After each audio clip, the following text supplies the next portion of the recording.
Hello guys, आपका स्वागत है हमारे जेके स्टडी स्टफ में। आज की वीडियो में हम बात करने जा रहे हैं डीयू कॉलेज के ऐसे स्टूडेंट जो बीए पॉलिटिकल साइंस ऑनर से बिलोंग करते हैं और साथ ही साथ वह भी 5th सेमेस्टर में है। और उनकी जो बुक है क्लासिकल पॉलिटिकल फिलोसफी, इसके सेकंड यूनिट के बारे में हम इस वीडियो में बात करेंगे, जो है आपकी प्लेटो। मतलब प्लेटो जो है दार्शनिक थे, राजनीतिक दार्शनिक, उनके बारे में हम इसके बारे में ऑल इन्फॉर्मेशन जो उनसे रिलेटेड थी, ठीक है, और उनसे मतलब एक तरह से कह सकते हैं जो उनसे संबंधित डिटेल थी, उसके बारे में हम इस यूनिट में बात करेंगे कि उन्होंने अपने जीवन में या फिर जो आपकी पॉलिटिक्स है उसमें क्या रोल प्ले किया था, ठीक है। और साथ ही साथ यूनिट सेकंड से पहले मैं यूनिट फर्स्ट के ऊपर जो आपके चैप्टर थे वो बना चुका हूँ। अगर आपने वो वीडियोस नहीं देखी है तो ऊपर आपको आई बटन दिख जाएगा, वहाँ पे क्लिक करके आप वीडियो की प्लेलिस्ट को ओपन करके वीडियो को देख सकते हैं। सो गाइस, शुरू करते हैं अपनी सेकंड जो यूनिट है अपनी प्लेटो। So without wasting time let's begin our video. So guys, जैसे कि मैंने आपको बताया कि सेकंड यूनिट अपनी प्लेटो के ऊपर है, तो इसके बारे में सबसे पहले हम बात करेंगे परिचय, मतलब इनके इंट्रोडक्शन के बारे में बात करेंगे कि ये कौन थे, ठीक है, इनका जन्म कहाँ हुआ था और इन्होंने अपने जीवन में क्या क्या किया, ठीक है। उसके बारे में हम डिस्क्राइब करेंगे, इसको एक्सप्लेन करेंगे जो प्लेटो से रिलेटेड डिटेल थी और उनका जन्म कहाँ हुआ था उससे रिलेटेड। तो भाई सबसे पहली बात इसमें बोली गई है, देखो छोटे छोटे पॉइंट मैंने बनाया है तो आप इसको ऐसे ही एज इट इज जैसे मैंने बनाया है नोट्स वैसे ही लिख सकते हो। तो देखो, प्लेटो को यूनान को हम ग्रीक भी कह सकते हैं। प्लेटो को यूनान या ग्रीक का सबसे महत्वपूर्ण राजनीतिक दार्शनिक में से एक माना जाता था, ठीक है। मतलब राजनीतिक दार्शनिक बहुत सारे थे, उनमें से एक यूनान के रहने वाले या फिर ग्रीक के, ठीक है, कौन थे? प्लेटो। प्लेटो को ग्रीक काल, मतलब ग्रीक काल जब यूनान जब था ना उस समय एग्जिस्ट करता था, और ग्रीक यूनान एक ही बात है, तो उस काल का सबसे महत्वपूर्ण राजनीतिक दार्शनिक में से एक किसे माना जाता था? हमें प्लेटो को, ठीक है। अब देखो ये कौन थे, तो इनसे रिलेटेड कुछ और इन्फॉर्मेशन भी दे रखी है। यह सुकरात के शिष्य, ठीक है, मतलब सुकरात के क्या थे? शिष्य थे, और अरस्तु के शिक्षक थे। मतलब सुकरात के स्टूडेंट थे ये। प्लेटो का मतलब टीचर कौन था? सुकरात, ठीक है, और अरस्तु के शिक्षक, ठीक है। मतलब देखो ये सुकरात के शिष्य थे, मतलब कि स्टूडेंट थे, ठीक है। एक तरीके से जो सुकरात है ना, सुकरात के शिष्य मतलब सुकरात इनके टीचर हो गए, और अरस्तु के शिक्षक मतलब कि अरस्तु के ये क्या थे? टीचर थे। दो नाम जो आते हैं अपने सामने, सुकरात और अरस्तु। सुकरात के ये स्टूडेंट थे और अरस्तु के ये टीचर थे। और साथ ही साथ प्राचीन ग्रीस में अध्ययन की लोकप्रिय संस्था के संस्थापक थे, ठीक है। ग्रीस जो है ना, उसमें अध्ययन की लोकप्रिय संस्था है, मतलब कि किसी भी चीज़ को जानने की या फिर अध्ययन करने की ना एक लोकप्रिय संस्था जिसको सबसे ज़्यादा माना जाता था, ठीक है, और सब लोग उसे पहचानते थे। उसके संस्थापक मतलब कि उसकी स्थापना भी प्लेटो ने ही की थी, ठीक है। और प्लेटो का जन्म एक कुलीन परिवार में हुआ था। अब वो कहाँ हुआ था उसके बारे में भी हम आगे, ठीक है, जानेंगे। तो फिलहाल इतना जान लो कि प्लेटो का जन्म एक कुलीन परिवार में हुआ था। प्लेटो के माता पिता ग्रीस में अभिजात और शासक वर्ग से संबंधित थे, ठीक है। इनका जन्म कुलीन परिवार में हुआ था और इनके जो माता पिता थे वो कहाँ से संबंधित थे? अभिजात और शासक वर्ग, ठीक है। अभिजात और शासक वर्ग से क्या थे? संबंधित थे इनके माता पिता। प्लेटो ने राजनीति की ऐसी समस्या पर विचार किया जो आज भी महत्वपूर्ण समझी जाती है। मतलब प्लेटो ने ना पॉलिटिक्स के अंदर ऐसी जो प्रॉब्लम थी उस पर क्या किया था? विचार किया, जो आज भी हम ना इम्पोर्टेंस देते हैं उसे, ठीक है। तो इन्होंने पॉलिटिक्स के अंदर बहुत ज़्यादा रोल प्ले किया था, जिसकी वजह से हम इन्हें आज भी जानते हैं। तो प्लेटो का वास्तविक नाम जाने तो वो होता है एरिस्टोकलीस, ठीक है। एरिस्टोकलीस इनका जो था मूल नेम था, मतलब मेन नाम था। प्लेटो का जन्म एथेंस में हुआ था। जगह क्या थी? एथेंस। प्लेटो की भुजाओं, देखो प्लेटो की जो मतलब कि भुजाएं हैं या फिर चेस्ट कह लो या फिर जो शोल्डर थे ना, कंधे, उनको देखकर लोगों ने इन्हें अफलातून कहना शुरू कर दिया, क्योंकि ये मतलब कि एक तरीके से कह सकते हो बॉडी बिल्डर जैसे दिखते थे, ठीक है, जिसकी वजह से इनको ना अफलातून कहना शुरू कर दिया लोगों ने। जब सुकरात की, ठीक है, सुकरात कौन थे?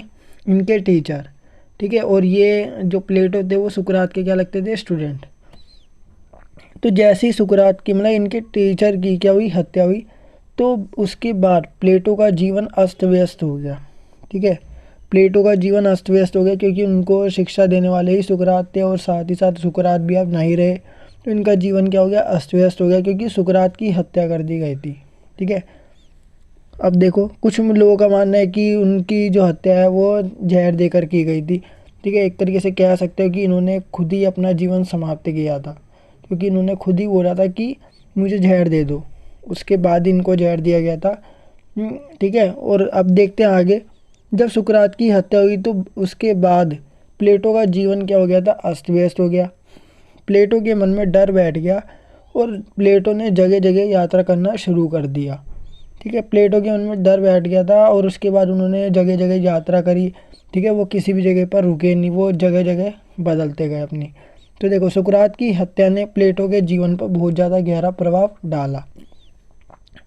ठीक है, आगे साथ ही साथ इसमें बोला गया है, सुकरात की हत्या के बाद प्लेटो एथेंस छोड़कर, जहाँ पे उनका जन्म हुआ था, वो छोड़कर इटली, सिसिली और मिस्री, ठीक है मिस्र आएगा इसमें, ठीक है मिस्री नहीं है, मिस्र आएगा, ठीक है, जैसे स्थानों पर यात्रा पर गए। और कुछ विद्वानों का कहना है कि प्लेटो भारत में भी आए थे, जहाँ पर उन्होंने किसकी शिक्षा प्राप्त की थी, वेदांत की।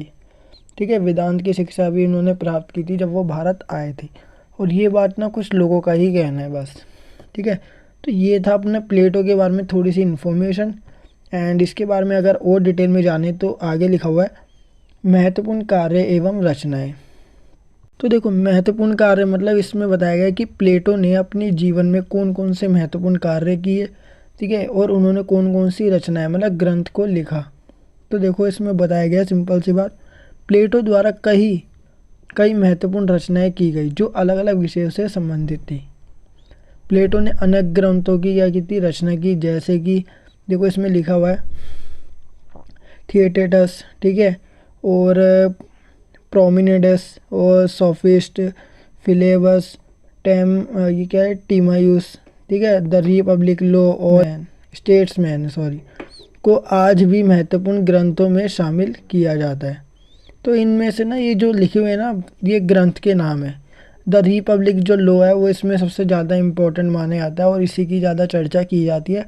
जब भी अगर ग्रंथ की बात आती है तो प्लेटो ने कौन सा ग्रंथ लिखा था या कौन सी रचना की थी, तो द रिपब्लिक लॉ इसको सबसे ज़्यादा मेन माना जाता है। उसके बाद जो है स्टेट्समैन, ये भी सबसे मेन मानी जाती है। बाकी जो थिएटेटस है और प्रोमिनेडस है और सोफिस्ट है, फिलेबस है, टेमियस है, ये ज़्यादा मेन नहीं माने जाते। बस रिपब्लिक लॉ और स्टेट्समैन सबसे ज़्यादा माने जाते हैं। ठीक है, जो इनकी महत्वपूर्ण रचनाएं थी और साथ ही साथ इनके कार्य भी थे, क्योंकि इनका कार्य यही था ग्रंथ लिखना। ठीक है, एक तरीके से किसी भी दर्शन के बारे में, ऐतिहासिक दर्शन या किसी भी दर्शन के बारे में लिखना, तो एक तरीके से इनको हम कह सकते हैं ये प्लेटो कौन थे, राजनीतिक दर्शन के अंदर ही आते हैं। ठीक है, अब देखो आगे क्या बोला गया, सुकरात और प्लेटो।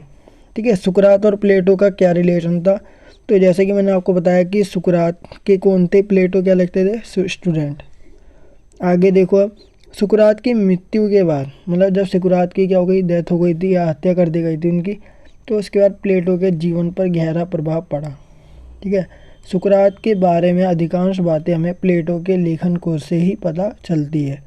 मतलब जितनी भी इन्फॉर्मेशन हमें सुकरात के बारे में है उसमें से आधे से ज़्यादा जो भी हमें प्राप्त होती है, जैसे सुकरात कौन थे, इन्होंने अपने जीवन में क्या किया, इन्होंने कौन कौन से ग्रंथ लिखे, तो आधे से ज़्यादा जो इन्फॉर्मेशन है वो हमें प्लेटो के लेखन कोश से ही मिलती है। मतलब जो प्लेटो ने लिखा था वही बात हमें सुकरात के बारे में पता है। सो गाइस अभी आज के लिए बस इतना ही। ये जो अपना सेकंड यूनिट है प्लेटो के ऊपर, फर्स्ट पार्ट है, इसके ऊपर सेकंड पार्ट में ज़रूर लेकर आऊँगा। एंड आई होप आपको ये वीडियो जरूर पसंद होगी। अगर आपको ये वीडियो पसंद है तो वीडियो को लाइक, शेयर, कमेंट करना बिल्कुल ना भूलिए। अगर आप हमारे चैनल पर नए हो तो चैनल को सब्सक्राइब एंड बेल नोटिफिकेशन पर क्लिक करके आप हमारे आने वाली हर वीडियो की नोटिफिकेशन तुरंत पा सकते हैं। सो गाइस मिलते हैं अपने नेक्स्ट वीडियो के साथ। So thanks for watching this video.